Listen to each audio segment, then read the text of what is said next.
Hello mga kadimpol, ito na po yung ating pang-tatlong ulam, last na to. Luto tayo ng gulay sa pansit natin. So ang ginawa ko lang dito, nagpapalambot lang ako ng 2 chicken legs, then nilagyan ko na ng buyon.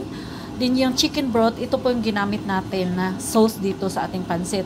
So ayan, ginisa ko lang yung sa mantika, yung garlic at saka onions, then nilagyan ko na siya ng carrots, tsaka yung chicken, tsaka yung ating celery stange. Tapos naglagay na ako dyan ng kunting magic syrup. Ayan, maglagay na tayo ng Silver Swan. Silver Swan lang ang aking gamit. So, ayan, Silver Swan.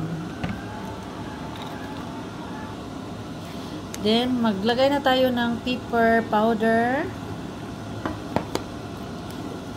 tsaka garlic powder. So, imikos-mikos lang natin ito, no?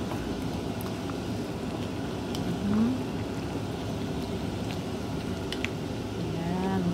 Tapos mamaya tatanggalin natin ito sa kawali. Tapos ngayon ilalagay na natin ang ating iba pang gulay. So, ayan, mikos-mikos natin ulit ang ating gulay sa ating pansit. Mikos-mikos. Last natin ilalagay dito, maglalagay po ako ng chicharo. So, i-mix na natin chicharo mga kadimpol. Hindi mawawala talagang chicharo pag ako'y gagawa ng pansit. So, ang sarap ng ating pansit mga kadimpol. Iba talaga ang lasa no pag gagawa ka ng chicken broth. Oh, ang sarap. Daming gulay. Daming gulay tapos ang sutanghon ko 400 grams lang. So mga kadimpol, ayan na nga, tinanggal na natin ang gulay. Tatanggalin talaga natin ang gulay para hindi siya malata, kasi itong ating chicken broth, dyan natin ilalagay ang ating sutanghon. So here we go guys, ito yung ating nakasiparit na luto na gulay, at ito naman ang ating sutanghon na nilagyan ko siya ng tuyo. So, lulutuin natin to sa separate sa ating chicken broth ang tuyo. Tara, samahan niyo ko. So, ilagay na natin dyan ang ating sutanghon. Dahan-dahan lang ang apoy. Hindi siya madaling malata. So, konti lang apoy niya, no? So, imikos-mikos na naman natin. Ang ating sutanghon, imikos-mikos. Ayan. So mga kadimpol, ang ating sutanghon hindi po natin pwede putulin dahil birthday nga ni husband. So talagang mahaba talaga yan para mahaba ang life, di ba? Ayan. So now guys, final, ilalagay na natin ang ating gulay. Ilalagay natin ang gulay dito sa ating kawali. Ayan.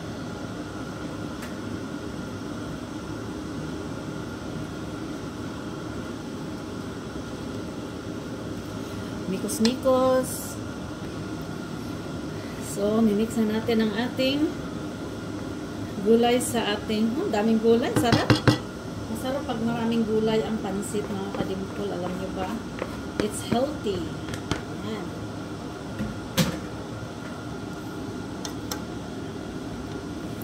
Diba? Sarap ng maraming gulay ang pansit. Ganyan si DJ Dimple magawa ng sutanghon.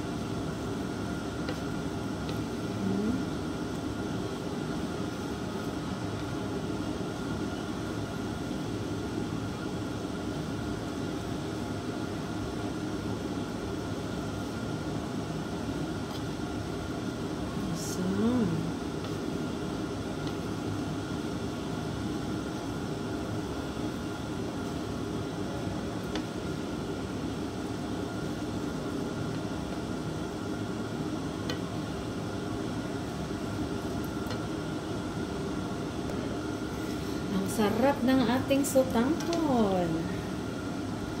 I-mix talaga siya para mag-ano talaga, no? Yung i-mix talaga yung gulay sa sutanghon. So, ito na po ang ating pansit. Or tawagin nating sutanghon. Ayan. Thank you for watching. Please follow for more.